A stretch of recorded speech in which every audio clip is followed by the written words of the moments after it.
आज के समारोह के विशिष्ट अतिथि श्री अनूप प्रधान, लोकसभा सदस्य हाथरस, समारोह में उपस्थित जम्मू कश्मीर प्रशासन के वरिष्ठ अधिकारीगण, जम्मू विश्वविद्यालय और जम्मू कृषि विश्वविद्यालय के कुलपति professor Umesh Rai ji, professor BN Tripathi ji, लोक भवन के हमारे सभी सहयोगी, विभिन्न शिक्षण संस्थाओं के फैकल्टी मेंबर्स, विद्यार्थी बहनों, भाइयों तथा मित्रों, सर्वप्रथम मैं उत्तर प्रदेश के सभी नागरिकों को जो आज यहाँ उपस्थित हैं और उनके माध्यम से पूरे प्रदेश के निवासियों को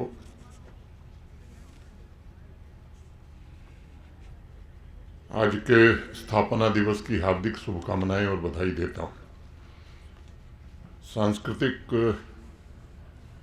प्रस्तुति देने वाले कलाकारों के प्रति भी विशेष रूप से आभार व्यक्त करना चाहता हूँ।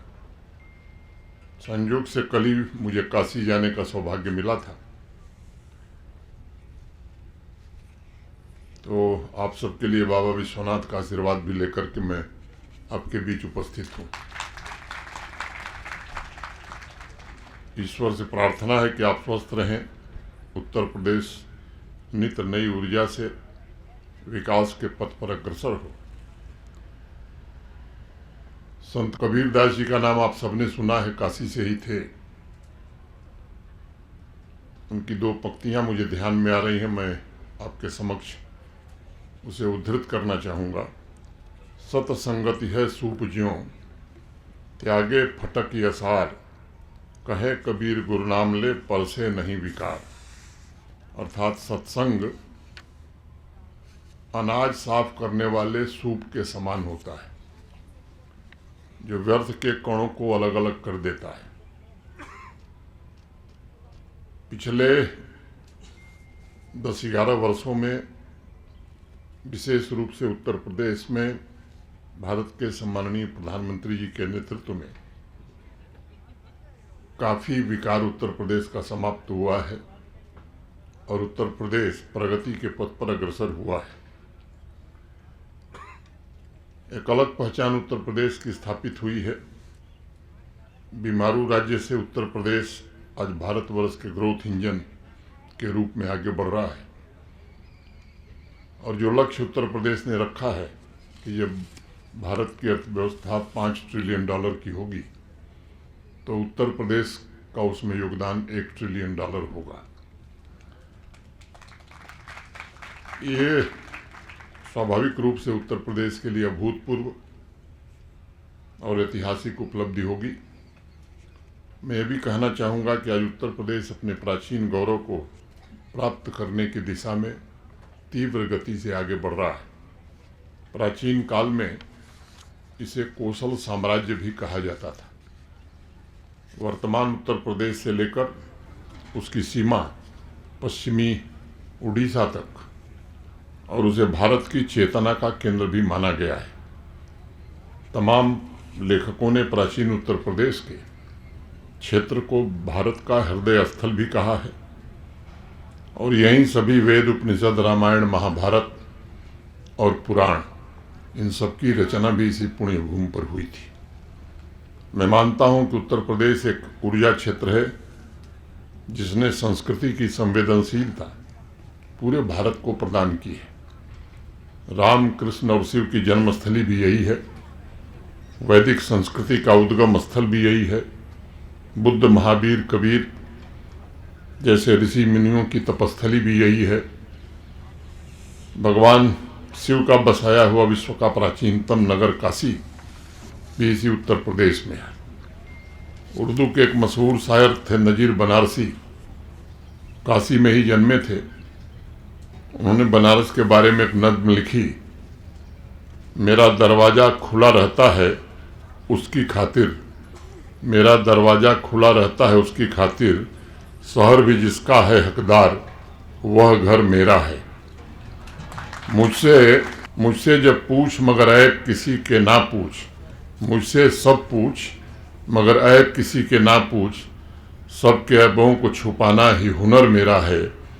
जिसके पैर 8 पहर धोती है गंगा की लहर, जिसके पैर 8 पहर धोती है गंगा की लहर, जिसको कहते हैं बनारस वो नगर मेरा है, जिसको कहते हैं बनारस वो नगर मेरा है।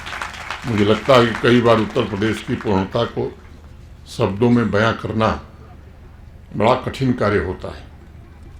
उसे केवल जिया जा सकता है, उसका बयां नहीं किया जा सकता। हजारों साल के इतिहास को समेटे गंगा, यमुना, सरस्वती, घाघरा जैसी अनेक नदियां और गंगा, यमुना, सरस्वती का संगम स्थल, जिसे महातीर्थ हम कहते हैं, तीर्थों का राजा प्रयागराज, जो उसी उत्तर प्रदेश में है।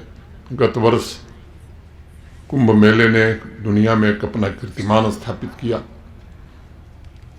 मानवता को धर्म का पाठ देने वाले केंद्र भी यही हैं और संस्कृति साहित्य के माध्यम से विश्व की चेतना को जागृत करने वाले तपस्थल भी यही हैं। संक्षेप में अगर मैं कहूँ तो उत्तर प्रदेश भारत की वह धड़कन है जिसने उत्तर से लेकर दक्षिण तक, पूरब से लेकर पश्चिम तक पूरे राष्ट्र को जीवंत बनाए रखा है, उसे जोड़ के रखा है। अगर आप रामायण और महाभारत को भी देखें तो प्राचीन समय से अब तक भारतवर्ष के 2 ऐसे महाकाव्य हैं जो हर भाषा में पढ़े जाते हैं, और सिर्फ भारत में नहीं बल्कि विश्व के अनेक देशों में, अलग अलग देशों में इनकी सांस्कृतिक प्रस्तुतियां भी होती हैं। संस्कृति के समन्वय का यह सबसे उत्तम उदाहरण हमें देखने को मिलता है। प्रभु श्री राम और भगवान श्री कृष्ण के विभिन्न अवतार, उनके स्वरूप देश विदेश में भी पूजे जाते हैं। उनमें भी भिन्नता नहीं है बल्कि एक रूपता है। और भगवत गीता में तो स्वयं भगवान श्री कृष्ण अर्जुन से कहते हैं कि शस्त्र धारण करने वालों में मैं ही राम हूँ, राम शस्त्र भृतामहम।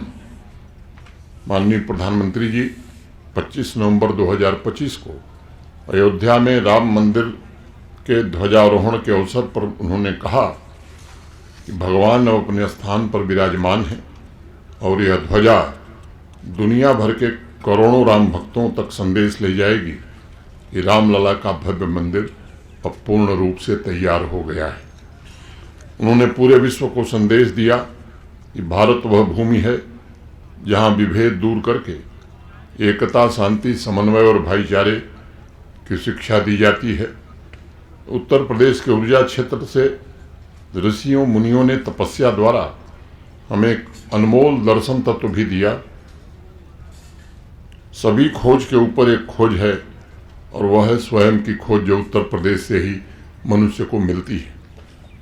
सभी यात्राओं से बड़ी यात्रा अंतर की यात्रा होती है।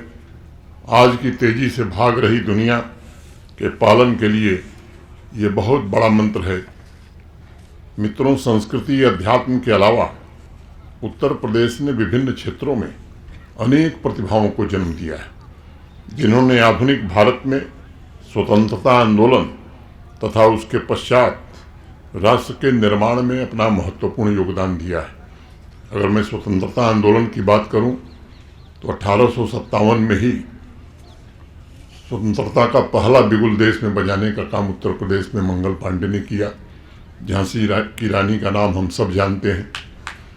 और 8 अगस्त 1942 को महात्मा गांधी ने जब मुंबई के टैंक मैदान में अंग्रेजों भारत छोड़ो का आह्वान किया, तो उत्तर प्रदेश एक ऐसा प्रदेश है जहां मैं समझता हूं कि 47 नहीं, अगस्त 42 में ही अनेक ऐसे स्थान थे जहां यूनियन जैक उतार करके भारत का तिरंगा फहराते हुए सैकड़ों से ज्यादा लोगों ने बलिदान दिया। साथ ही संस्कृति के चटक रंग भी अलग अलग जगहों पर अलग अलग प्रकार के दिखाई पड़ते हैं। कुछ को हमने देखा और महसूस किया है। भाषा, खान पान, मेले और जोश खरोश के साथ त्यौहार भी मनाए जाने का एक अपना अद्भुत अनुभव उत्तर प्रदेश में आता है। नृत्य संगीत में कथक, रामलीला, हिंदुस्तानी शास्त्रीय संगीत रसिया, कजरी, आल्हा, रासलीला, नौटंकी इत्यादि की विविधता ने देश की एकता को और मजबूत करने का काम किया है। साहित्य की तो पूरी की पूरी आकाश गंगा ही उत्तर प्रदेश में दिखाई पड़ती है। अगर भक्ति काल की मैं बात करूं तो कबीर, सूर, तुलसी, रविदास, उसके बाद आगे आप बढ़ेंगे तो अमीर खुसरो, भारतेंदु हरिश्चंद्र, प्रेमचंद, जयशंकर प्रसाद, फिराक गोरखपुरी, अनेक ऐसे नाम, हजारी प्रसाद द्विवेदी, महावीर प्रसाद द्विवेदी, महादेवी वर्मा, हरिवंश राय बच्चन, ऐसे अनेक नाम हैं जिन्होंने साहित्य जगत को जीवंत और दीप्तिमान बनाने का काम किया है। अगर संगीत की चर्चा आप करेंगे तो बिस्मिल्ला खां से लेकर गिरिजा देवी, पंडित रविशंकर राजन, साजन मिश्र, अनेक ऐसे नाम हैं जो पूरे देश में नहीं दुनिया में जाने जाते हैं। प्राचीन काल से उत्तर प्रदेश में वास्तुकला और चित्रकला की परंपरा अपने शिखर पर रही। मथुरा की मूर्ति कला शैली विश्व के अन्य धर्मों के उदय के पहले से है। ईसा के जन्म से 100 वर्ष पूर्व इस शैली का विकास हुआ और सन 325 से 600 ईस्वी के समय तक यह कला अपने शिखर पर थी। माननीय प्रधानमंत्री जी के नेतृत्व में आज उत्तर प्रदेश की सबसे प्रमुख औद्योगिक, आध्यात्मिक और सांस्कृतिक स्थली के रूप में उत्तर प्रदेश उभर रहा है। काशी तमिल संगमम, एक भारत श्रेष्ठ भारत की भावना का एक सर्वोत्तम उदाहरण अभी हम सबने देखा है। कानून व्यवस्था, जैसा अभी अनूप जी बता रहे थे, काफ़ी बेहतर हुई है। 19,000 से ज़्यादा स्टार्टअप्स और 9 यूनिकॉर्न आज उत्तर प्रदेश में प्रारंभ हुए। जिस प्रदेश में बेरोजगारी की दर किसी ज़माने में 19% हुआ करती थी, आज वो गिरकर महज 2% रह गई। ये नया उत्तर प्रदेश निश्चित रूप से और आगे बढ़े, ये हम सबकी कामना है।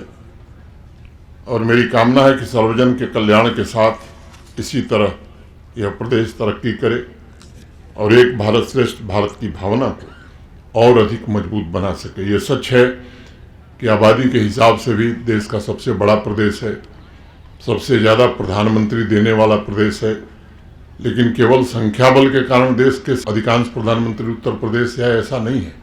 योग्यता के आधार पर भी अगर आप विचार करेंगे तो मैं समझता हूँ कि अनेक योग्य राजनेताओं को भी उत्तर प्रदेश ने देश को दिया है। मैं यहाँ आए सभी उत्तर प्रदेश के निवासियों को फिर से एक बार बधाई देता हूँ, शुभकामनाएं देता हूँ और उत्तर प्रदेश के सभी नागरिकों को फिर से एक बार बधाई देते हुए जो कलाकार यहाँ आए थे, जिन्होंने प्रस्तुति दी, उनकी प्रशंसा करते हुए मैं अपनी बात यहीं पूरी करता हूँ। बहुत बहुत धन्यवाद। जय हिंद, जय भारत।